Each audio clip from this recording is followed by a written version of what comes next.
तुम बहुत ज़िद्दी हो। ज़िद्दी इसलिए क्योंकि जब भी तुम्हें कोई बात अपनी मनवानी होती है तो तुम मुझसे ज़िद करके मनवा ही लेते हो। मैं तुमसे ना भी कहूँ तब भी तुम मुझसे हाँ कहलवा ही लेते हो, जैसे तैसे करके और जुगाड़ लगा के। तुम्हें पता है कि अपने बाबा से क्या मांगना है, कैसे मांगना है और कब हाँ कहलवानी है।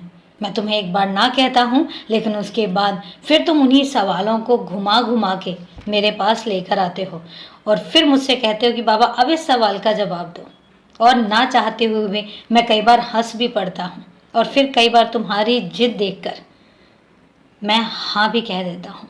और फिर उसी हाँ को मनाने के लिए और उसी हाँ को कामयाब बनाने के लिए तुम्हें पता है मैं तुम्हारे लिए कितनी सारी चीज़ें पलटता हूँ, कितने सारे काम मैं तुम्हारे यूं पलट के रख देता हूँ, सिर्फ वो अपनी हाँ को पूरा करने के लिए। तुम्हारा मेरा रिश्ता इतना अनोखा है ना कि कई बार तो मुझे तुम्हें देखकर भी हंसी आती है कि मेरा बच्चा ऐसा भी है। तुमने एक ऐसा रिश्ता बनाया है मेरे साथ, और बनाया ही नहीं तुमने निभाया भी है। एक बाप बच्चे का जो रिश्ता होता है ना, तुम उस तरीके से मेरे सामने आते हो और तुम उस तरीके से मुझसे जिद करते हो। तुम खुद बताओ, तुम इतने प्यार से, इतने अपनेपन से मेरे सामने आते हो और मुझसे जिद करते हो। मैं तुम्हारी जिद कैसे ना मानूं? मुझे पता है कि तुम किसी और को तकलीफ देने वाली जिद कभी नहीं करते हो।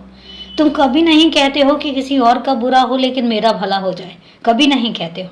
और यही कारण है कि जब तुम अपने लिए कुछ मांगते हो तो मुझे देते हुए खुशी होती है। मुझे खुशी होती है कि तुम इतने हक से मांगते हो, तुम इतने हक से, इतनी मासूम आंखों के साथ सामने आते हो ना कि मैं पिघल जाता हूँ। मैं पिघल जाता हूँ तुम्हारे अपनेपन के सामने, मैं पिघल जाता हूँ तुम्हारे प्यार के सामने, और मैं पिघल जाता हूँ तुम्हारे दृढ़ निश्चय के सामने। मुझे पता है कि तुम जिस काम को ठान लेते हो, तुम लड़खड़ाते भी हो, तुम कमज़ोर भी पड़ते हो, लेकिन अगर मैंने कह दिया कि ये काम तुम्हें करना है तो तुम्हें पता है तुम कितनी शिद्दत से उस काम को करते हो। बेशक सफलता बाद में मिले, कई बार तुम्हारा जो उत्साह है वो कम भी होता है।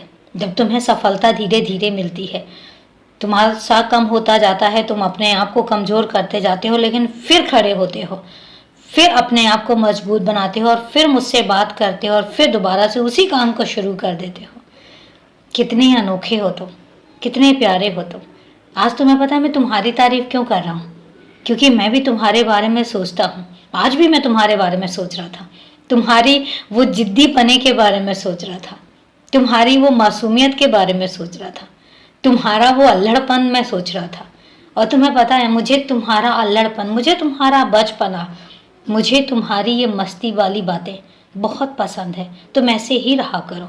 और जो थोड़ी बहुत बातें ऐसी हैं जो तुम्हारे अंदर खो गई हैं, मैं तुमसे वादा करता हूँ कि मैं वापस तुम्हारे अंदर लेकर आऊँगा और मैं अपने उसी बच्चे को वापस उसी खिलखिलाहट के साथ देखना चाहूँगा। यकीन रखो, खुश रहो, हमेशा खुश रहो।